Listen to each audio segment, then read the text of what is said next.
ఎవరైనా సరే ఆర్ అనే అక్షరంతో పేరు మొదలయ్యేటువంటి వారు, జే అనే అక్షరంతో పేరు మొదలయ్యేటువంటి వారితో పార్ట్నర్షిప్ అనేది వివాహం చేసుకుంటే వాళ్ళకు సంతానము కలిగకపోవడం ఎక్కువగా ఇబ్బంది పడే ఛాన్స్ ఉంటుందండి.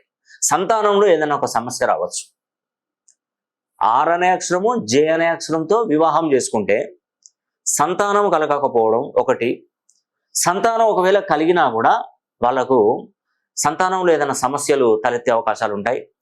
ఫ్యామిలీ లైఫ్లో డిస్టర్బెన్స్ ఏర్పడే అవకాశాలు ఉంటాయి. ఈ 3 ప్రాబ్లమ్స్ ఉంటాయండి. నేను ఇప్పటి వరకు 25 సంవత్సరాల అనుభవంతో చెప్తున్నాను. చాలా వరకు నేను చూసిందేనండి. కొందరికి ఫ్యామిలీ లైఫ్ బాగానే ఉంటుంది, అన్నీ బాగుంటుంది, కానీ సంతానం కాడ చాలా ఇబ్బందులు పడుతుంటారు. దయచేసి నేను చెప్తున్నాను, ఎవరైనా ఇలాంటి సమస్యలతో బాధపడుతున్నారంటే ఒక్కసారి నన్ను పర్సనల్గా ఫోన్ లైన్లో సంప్రదించండి. ఖచ్చితంగా మీకు మంచి జరిగే విధంగా నేను చేస్తాను.